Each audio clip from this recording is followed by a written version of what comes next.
ऊपर बढ़ाई नीचे झूला सलामती दो मिला थोड़ा दी सबिंधान सबिंधान सबिंधान सबिंधान सबिंधान सबिंधान सबिंधान सबिंधान सबिंधान सबिंधान ओहो मसीह आया धरती पर खुशी होती है ओहो खुशी होती है सारे आसमान ओहो मसीह आया धरती पर खुशी होती है ओहो खुशी होती है सारे आसमान। बोलो प्रभु यीशु मसीह की जो कोई नाचना चाहे वो नाच भी सकता है परमेश्वर के प्रेम में।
पास आया है यरूशलेम का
हालेलुया हालेलुया प्रभु का धन्यवाद हो। अब मुझे कुछ लगा कि शायद हम लोग नींद से जागे हैं, शायद हमारे अंग प्रभु की स्तुति आराधना। और गीत गाना चाहते हैं या दो गीत और बाद में? क्योंकि हम जय जयकार करते हुए उसकी कहा जाए फाटकों में प्रवेश करें, है ना। तो एक भजन और गा लो, मैंने पहले से क्या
बोलो प्रभु यीशु मसीह की जो है ना।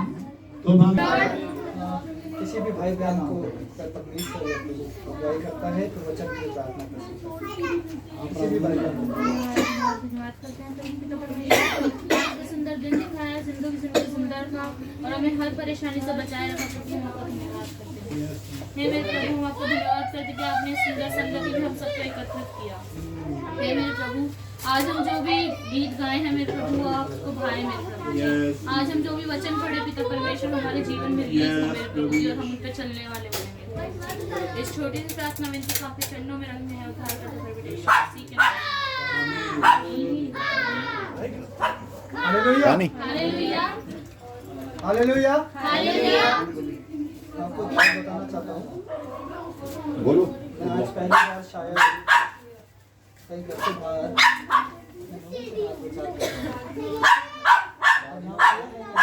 लेकिन तब इतने लोग शायद नहीं थे। और आपको बता दूं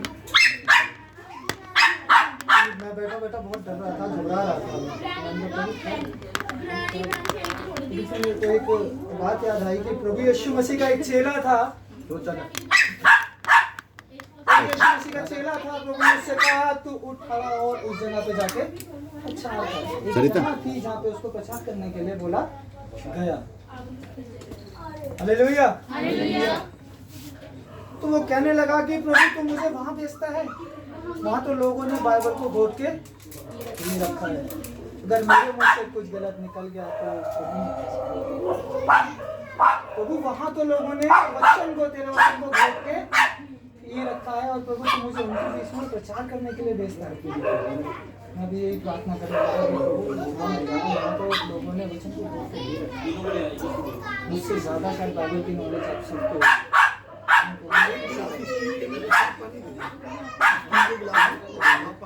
स्टील के गिलास में। ऐसे ही प्रभु यीशु मसीह का एक चेला और था। प्रभु ने उससे कहा कि तू सब कुछ छोड़ के मेरे पीछे, तू सब कुछ छोड़ के। लेकिन वो प्रभु से कहने लगा प्रभु देख मैं सब कुछ छोड़ के तेरे पीछे हो तो लिया हूँ, लेकिन मुझे मिलेगा। प्रभु मैं सब कुछ छोड़ के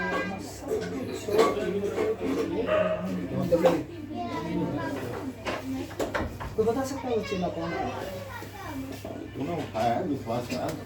हालेलुया हालेलुया। तुक्का था यार, ये मतलब मुंह से निकल गई बात। हालेलुया। बोल रहा है परमेश्वर, प्रभु का आत्मा बोल रहा है। पतरस कहने लगा कि प्रभु देख मैं तेरे पीछे छोड़ के सब कुछ छोड़ के आऊं, लेकिन मुझे ना मिलेगा। आपको बता दूं कि आज की नींद के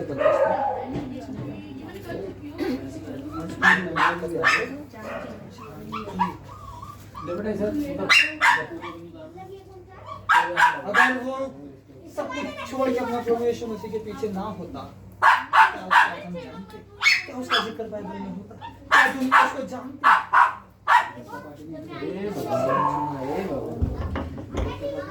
प्रभु के पीछे बोल लिया दुनिया जानती है। हालेलुया। आइए वचन में चलेंगे जो मिलेगा यूहन्ना रचित सुसमाचार और उसका 11 अध्याय। अंदर जाना जाओ, बंद कर दे दरवाजा अंदर। यूहन्ना 11:25। नहीं चप्पल अंदर होगी ना, पहन लो ही पहन लो। यूहन्ना 11:25। जिसने निकाल लिया हो वो पढ़ सकता है। जिसने निकाल लिया हो। यीशु ने उससे कहा पुनरुत्थान और जीवन में ही हूँ। हालेलुया। हालेलुया। यीशु ने उनसे कहा पुनरुत्थान और जीवन मैं ही हूँ। हालेलुया। हालेलुया। एक बार और जोर से बोलना आवाज़ में पढ़ दे। यीशु ने उससे कहा पुनरुत्थान और जीवन मैं ही हूँ, जो कोई मुझ पर विश्वास करता है वह यदि मर भी जाए तो भी जिएगा। हालेलुया।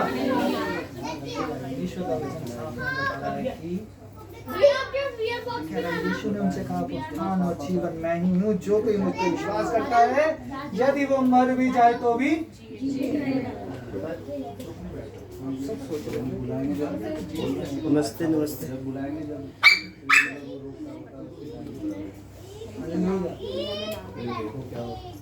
यहाँ पे एक चीज आई है विश्वास। कोई बात नहीं कोई बात नहीं नमस्ते। एक चीज आई है विश्वास। हालेलुया। विश्वास। अगर मैं आप सबसे पूछूं कि कौन कौन प्रभु में और परमेश्वर में विश्वास करता है तो आप सब हाथ खड़ा करेंगे। मान लेंगे ना, मैं भी करूँगा। हम सब हाथ खड़ा कर देंगे और जब मैं पूछने पे आऊंगा कि आपने प्रभु में विश्वास कितना किया तो शायद आपका विश्वास राई के दाने के समान भी नहीं निकलेगा। हालेलुया। विश्वास हमारी जिंदगी में विश्वास होना बहुत जरूरी है। विश्वास होना बंद करके बेटा दरवाजा। जब हमारे पे विपत्ति पड़ती है ना, जब हमारे पे कोई अचानक से विपत्ति पड़ती है तो सबसे पहला हाथ हम परमेश्वर से छुड़ाते हैं, अपने प्रभु यीशु मसीह से छुड़ाते हैं और जो संसारिक जिंदगी में रहने वाले लोग हैं उनका हाथ थामते हैं। हालेलुया। हालेलुया। अगर हम कहें कि हम विश्वास करते हैं तो भाई जब परेशानी में पड़ते हो तो पहले प्रभु से प्रार्थना क्यों नहीं करते हो? क्योंकि एक ही लड़की है ना। क्यों प्रभु का हाथ छोड़ के तुम और लोगों के पीछे भागते हो कि नहीं आज मुझे इस चीज की जरूरत है तो ये मेरी बहन पूरी कर देगी। जब हम वहां पे जाते हैं बहन के पास तो बहन तो पहले ही खड़ी होती है। नहीं यहाँ से नहीं मिला तो चलो अपने भाई के पास चलते हैं, चलो इस रिश्तेदार के पास चलते हैं, उस रिश्तेदार के पास चलते हैं। लेकिन थक हार के आए फिर कहाँ आते हैं? फिर हम अपने घुटने भी टेक लेते हैं, अपने आंसू भी बहा लेते हैं कि प्रभु देख मैं तो अब थक गया, मैं थक गया हूँ प्रभु, अब मेरे बस की बात नहीं, अब तू ही कर सकता है सब, अब तू ही करने वाला। अभी जब तुम्हें पता है कि सब कुछ प्रभु यीशु मसीह हमारा परमेश्वर कर सकता है तो दुनियावी बातों में जाने का क्या फायदा? हालेलुया। फिर जब हम प्रभु के आगे घुटने टेकते हैं, आंसुओं को बहाते हैं, गिड़गिड़ाते हैं और वो चीज जब हमें मिल जाती है ना तो हम प्रभु का धन्यवाद भी करना कभी भूल जाते कभी कभी जिंदगी में। मैं आप सबसे पूछूं कि कौन पूरे दिन में प्रभु का धन्यवाद करता है? कौन प्रभु के अपने घर के अंदर बैठ के प्रभु से प्रार्थना करता है, प्रभु के वचन को पढ़ता सुनता है, प्रभु के गीत गाता है अपनी फैमिली के साथ में? कौन करता है? चलो अच्छा लगा। और कौन करता है? मैं तुमसे कहता हूँ कि मनुष्य के सब प्रकार के पाप और निंदा क्षमा की जाएगी, लेकिन एक चीज है जो क्षमा एक बार पढ़ दे कि क्या चीज क्षमा नहीं होगी। इसलिए मैं तुमसे कहता हूँ कि मनुष्य का सब प्रकार का पाप और निंदा क्षमा की जाएगी, परंतु पवित्र आत्मा की निंदा क्षमा न की जाएगी। हालेलुया। हालेलुया। हालेलुया। हालेलुया। लेकिन पवित्र आत्मा की, मैं आपको बता दूं पवित्र आत्मा की निंदा से मतलब क्या है? तू बता सकता है वचन में हमसे क्या कहना चाह रहा है? पवित्र आत्मा की निंदा किसी में पवित्र आत्मा आ गई। बता सकते हैं? मन से जो प्रभु को ठट्टा हुआ। हालेलुया। हालेलुया। जैसे कि हम लोग कुछ लोगों ने छेड़ा था। हालेलुया। क्या कहते हैं? पवित्र आत्मा की निंदा क्षमा नहीं की। अगर हम प्रभु यीशु मसीह को और परमेश्वर को जानते हैं और फिर भी उसके नाम को टट्टों में उड़ाते हैं,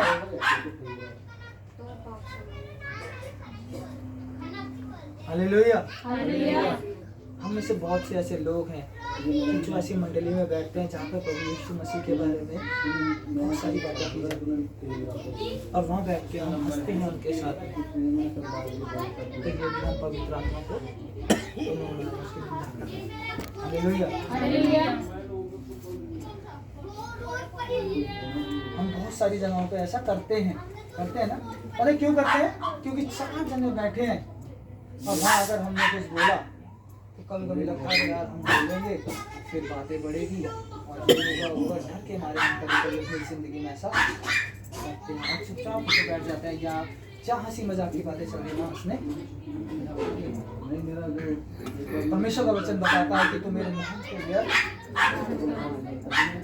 लेकिन उसके नाम को हम मैंने बहुत से ऐसे लोग देखे। मैं आपको बता दूं अपने जीवन से अगर मैं बताऊं तो मेरा बैकग्राउंड जैसे भैया का है वैसे मेरा भी बैकग्राउंड बहुत ही बुरा जैसे जैसे ऐसा दारू पीना, लोगों के साथ शाम को मंडली में बैठना और फिर वहाँ जाके बैठना, अगर कोई बात छेड़ दो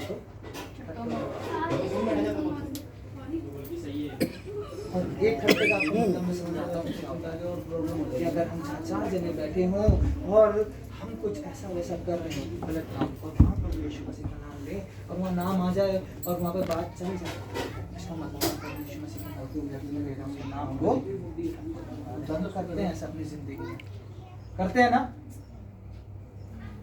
हालेलुया।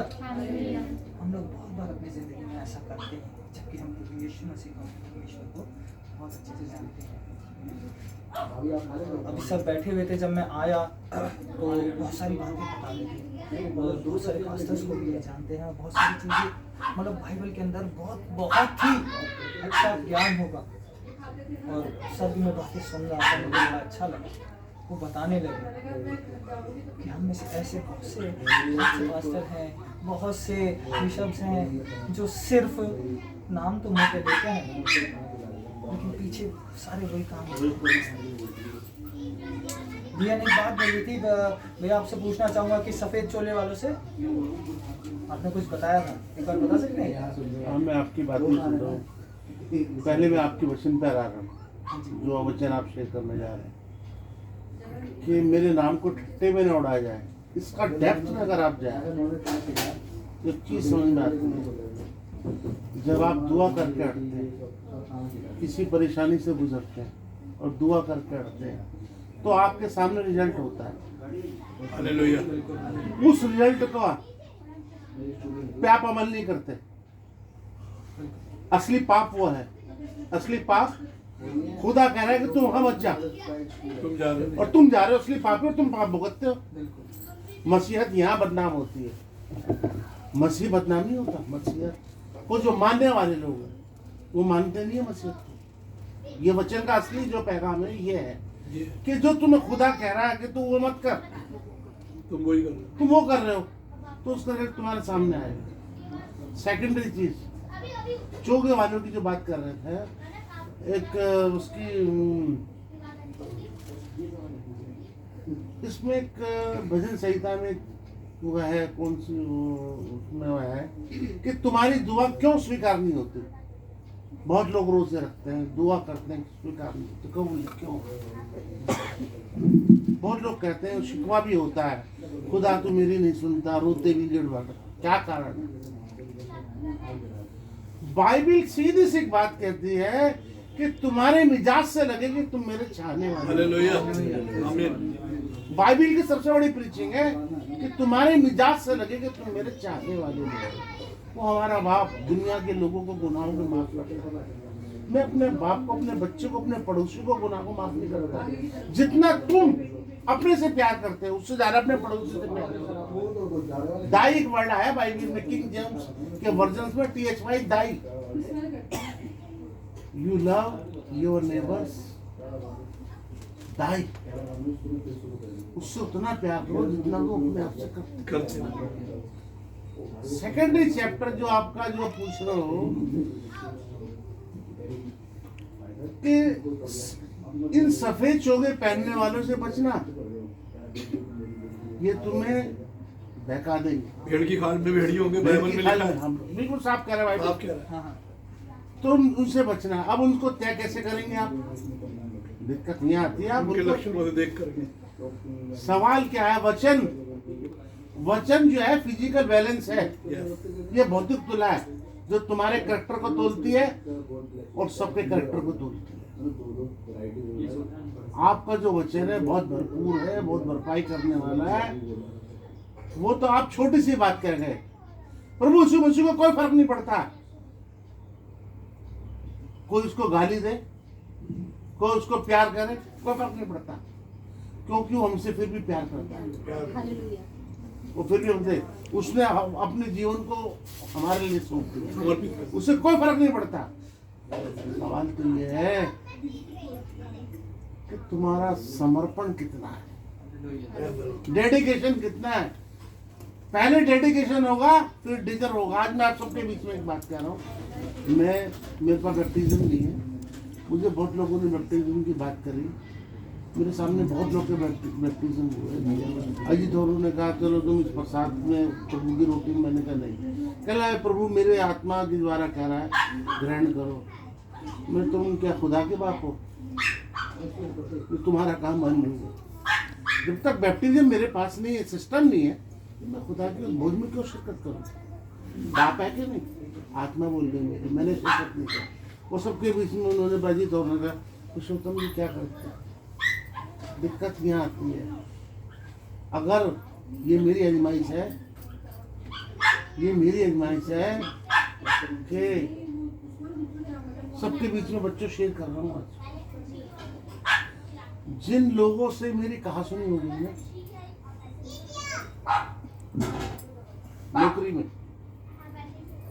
सबके बीच में बेटा शेयर कर रहा हूँ।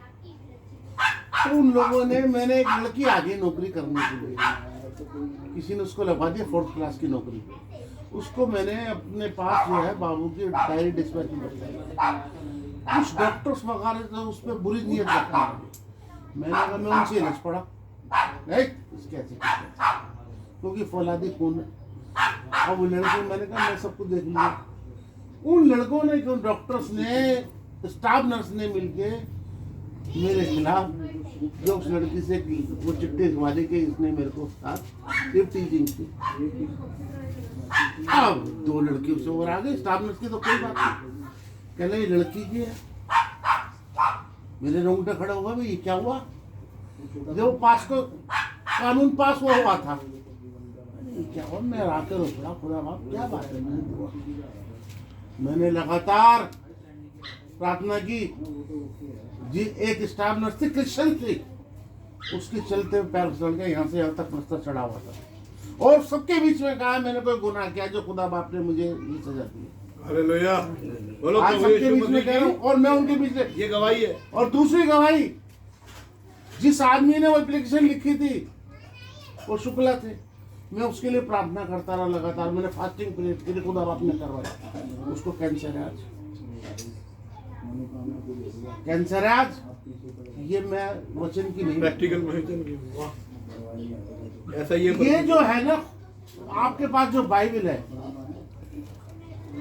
ये आपको तोलती है आप कहाँ खड़े हैं, डेली शुद्ध करती है बस। और सिर्फ एक ही बात है कि तुम कितने ईमानदार हो, उसी पे सब कुछ।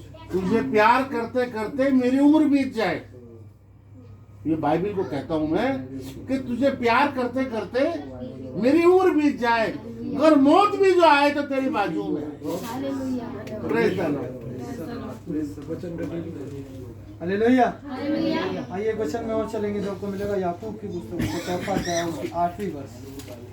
पर क्या अगर तुमने अगर एक कदम तुम परमेश्वर की ओर बढ़ाओगे तो परमेश्वर की ओर हालेलुया। हालेलुया। बस हमें जरूरत है परमेश्वर की ओर कदम बढ़ाने की। लेकिन हम संसारिक जिंदगी में ऐसे रहते हैं कि कभी कदम बढ़ाते हैं तो उनको पीछे भी हालेलुया। जब परमेश्वर की तरफ कदम बढ़ाने लगते हैं ना, तभी शैतान आता है या कुछ ऐसी विपत्ति आती है कि हमारा कदम ऑटोमेटिक पीछे हो जाता है। परमेश्वर कह रहा है कि तुम मेरी तरफ एक कदम बढ़ा के तो देखो, 100 कदम बढ़ाएगा वो। मैं कहता हूँ 10 नहीं 100, लेकिन वो एक कदम बढ़ाना हमें बहुत जरूरी है। आगे बढ़ते बहन। और मेरी लाइफ में बहुत सारी आशीष परमेश्वर ने दी है, बहुत बड़ी बड़ी। लेकिन मैं अपना मैं गवाही देना चाहूंगी, जब मैं परमेश्वर को नहीं मानती, आज से 1.5-2 साल पहले की बात है। और जैसे कई लोग परमेश्वर को माने जाते हैं हिंदू धर्म से, तो मैं इनके बारे में बोल देती थी कि कैसे लोग हैं कि अपना धर्म चेंज करें या परमेश्वर मसीह को मान लें। मैं उनकी बुराई करती थी। तो मेरा भाई, मैं बस जानती थी यीशु मसीह को कि ये परमेश्वर है, ठीक है। जैसे सारे मतलब हम हिंदू धर्म में तो होता है इनको मानते हैं तो सबको मानते हैं। अब मेरे भाई की जॉब, मेरा भाई एयरपोर्ट में लगा था, उसकी जॉब किसी वजह से चली गई। मेरे भाई ने बहुत धक्के खाए, बहुत जगह गया, तो उसकी ना जॉब जाने वाली है। तो काफ़ी लोगों ने मदद भी करी, इन्होंने भी मदद करी, लेकिन उसकी जॉब ना बन नहीं रही थी। बहुत परेशान हुआ, बच्चे भी हैं, बीवी भी हैं। तो एक दिन ना वो उसका फ़ोन था, उसने भी मतलब उसकी किस्तें ही पूरी हुई थी, उसने 21,000 का लिया था। तो मैं उसके घर गई थी, वैसे वो दुखी था, तो मुझे ना वहाँ तक छोड़ने आया था मेट्रो तक।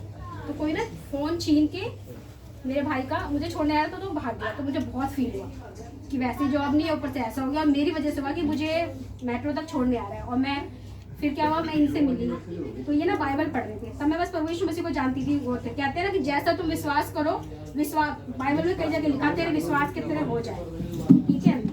तो मैं इनसे गई, तो मैं इनको तो पता ही था मेरे भाई की जॉब नहीं है, तो मैं इनसे बात करी, बाइबल पढ़ रही थी। तो मैंने इन्हें बताया तो मैं रोने लगी। तो इन्होंने एकदम से बोला कि अब मोबाइल चला गया, तो दुखी थी मैं बहुत। तो इन्होंने बोला तुम्हारे भाई की जॉब लग जाए। तो मुझे पता नहीं क्यों ऐसा लगा, मैं जिस परमेश्वर को नहीं जानती थी, मुझे ऐसा लगा इनमें होके बोल रहा है वो परमेश्वर। और एकदम से ना मेरे को विश्वास हो गया कि जॉब मेरे भाई की, जैसे इन्होंने बोला मुझे वैसे लगा कि हो गया। तो तब तो मैं इतना जानती नहीं थी बाइबल के बारे में, लेकिन आज तो मैं थोड़ा बहुत जानती हूँ कि जैसा तेरा विश्वास वैसा हो गया। एक ये तो परमेश्वर भी कुछ भी अगर आप मांगते हो ना तो उससे पहले विश्वास कर लो, ठीक है। मुझे तो उन दिनों हो गया था, विश्वास इसलिए मिल गया। और अभी भी मेरे भाई की ना जॉब में थोड़ी सी प्रॉब्लम हो गई है अभी कुछ। अब मुझे एक बात नहीं पता थी कि परमेश्वर कुछ भी देता है, कुछ भी आशीष तुम्हें मिलती है तो उसका शुक्रगुजारी करना है। अब इनके घर में इनका अभी बेटा हुआ है, तो इनके घर में प्रार्थना थी 16 तारीख को, तो मुझे ये बात ना पता नहीं थी। तो उन्होंने पास्टर ने बोला अगर कोई भी तुम्हें आशीष मिलती है उसकी शुक्रगुजारी करो, नहीं तो वो आशीषें छिन जाती है। तो मैंने वहाँ से सुना। अब मेरे भाई की जॉब में फिर से प्रॉब्लम हो गई। मैंने उसको बोला कई बार कि तेरे को जॉब परमेश्वर की तरफ से मिली है, उनकी आशीष है। लेकिन मुझे ना ये बात शायद नहीं पता चली 1.5 साल में कि धन्यवाद करते रहना चाहिए कोई चीज़ मिलती है तो उसकी जॉब में फिर से प्रॉब्लम आ रही है। तो शायद शैतान छीनने की कोशिश करा, पूरी तरह से नहीं, थोड़ा सा ही है, हो सकता है वापस भी आ जाए। तो हमें ना ये कुछ भी हमें अगर परमेश्वर से मिलता है ना तो उसकी धन्यवाद उसके लिए बोलते रहना चाहिए। और मैं सबसे यही रिक्वेस्ट करती हूँ कि मेरे भाई के लिए प्रे करना कि उसकी जॉब में जो भी अड़चन है उसे वापस मिल जाए। परमेश्वर का धन्यवाद। ये जॉब लगना छूटना है तो छोटी बात है, बड़ी गवाही वो दो जो तुम्हारी भाभी के साथ है, जीवन और मरण। सुनो, मेरी भाभी के साथ भी ऐसे हुआ। जब उनका पहला बेबी हुआ ना, बच्चा नॉर्मल हो गया, 7 दिन के बाद ना वो आईसीयू में पहुंच गई, उसको हार्ट की दिक्कत हो गई। तो डॉक्टर ने ना साफ बोल दिया था कि दूसरा बच्चा मत करना, अगर दूसरा बच्चा करोगे तो आपकी जान को खतरा है, हार्ट प्रॉब्लम थी। अब क्या हुआ, पहला बच्चा भी 1 साल का मतलब हुआ भी नहीं था, दूसरा बच्चा हो चुका है अभी, तो 3 दिन का फर्क है 1 साल, मतलब 1 साल 3 दिन का। अब वो लॉकडाउन हो गया, मेरी भाभी थोड़ा शायद उसको हार्ट की प्रॉब्लम थी, उसकी बहुत सी दवाई चल रही थी लॉकडाउन में, वो अपने गाँव चली गई, MP की मेरी भाभी, तो वहाँ चली गई, उसको पता नहीं चला कि वो प्रेगनेंट है। तो 5 महीने तो किसी दाई उन्होंने ना पेट में दर्द है कुछ हो रहा था, तो दाई को देखा उनका प्रेग्नेंट है, उसने हो नहीं सकता, तो उन्होंने टेस्ट कराया तो पॉजिटिव निकला। अब बच्चा 5 महीने का हो गया, उसे पता भी नहीं चला, पता नहीं किस वजह से नहीं पता चला, वही जाने। तो क्या ना वो डॉक्टर के पास गए जहाँ पहले बच्चा हुआ, तो उन्होंने साफ केस लेने से मना कर दिया कि मैं नहीं लूँगा, तो मैं पहले ही मना किया था, तुम्हारी जान को खतरा है, ठीक है। और पहले ही उन्हें मना किया हुआ था, ठीक है। तो फिर अब बच्चा 5 महीने का हो गया तो अबॉर्ट भी नहीं कर सकते, ठीक है। और लेकिन हम प्रार्थना में लगातार हर जगह प्रार्थना होती थी, हम भी रो रो के प्रार्थना करते थे। परमेश्वर ने इतनी अच्छी आशीष दी, हम चाहते थे, मेरी भाभी भी डरती थी कि मैं मर जाऊंगी, तो मेरे पति और बच्चे का, पहले बच्चे का क्या होगा। तो इतनी हमने प्रार्थना की, जब भी वो मेरे घर आता था मैं उसे कहती थी तू चिंता मत कर, ना तेरा पैसा लगेगा। उसको पहले बच्चे में पैसा भी बहुत लगा, ठीक है। मैंने उसको बोला कि ना तेरा पैसे लगेंगे, ना तेरी वाइफ को कुछ होगा। हम सोचते थे चल दोबारा भी लड़की हो जाए, सिजेरियन भी हो जाए, कुछ भी हो जाए, बस मेरी भाभी की जान बच जाए। लेकिन परमेश्वर ने इतनी अच्छी आशीष दी, ना मेरे भाई का पैसा लगा, वो एयरपोर्ट में ना ESI का वो बना हुआ है, ना उसका पैसा लगा, ना उसका सिजेरियन हुआ, और उसको प्रभु ने बेटा भी दिया। ये बहुत बड़ी गवाही है। और अब उसको हार्ट की प्रॉब्लम है, वो भी लगभग ठीक है उसकी। बोलो प्रभु यीशु मसीह की परमेश्वर का धन्यवाद करते हैं। प्रभु को धन्यवाद देती हूँ कि हम जिंदा लोगों की जमीन पर जिंदा है, ये हम सबकी सबसे बड़ी गवाही होती है। मेरे को अधिकतर ये सब लोग जानते हैं, आपके साथ मैं जुड़ी हूँ, रहती ही नहीं हूँ के पड़ोस में। मेरे हस्बैंड नहीं है और कम से कम उनको 10-12 साल हो गए। 10-12 साल से मैं अपने मायके में ही रहती हूँ। एक छोटा सा कमरा बना रखा है, वहाँ रहती थी। ये मेरी बेटी है, लास्ट में मेरी 2 बेटी हैं, 1 बेटा है। मेरी बेटी क्लेफ्ट पैलेट थी, ये सब कटा हुआ था। तो बचपन में मैंने उसकी प्लास्टिक सर्जरी वगैरह महाराजा अग्रसेन में करा दिया था, जितना मेरे पास पूंजी थी मैंने उसमें लगा दी।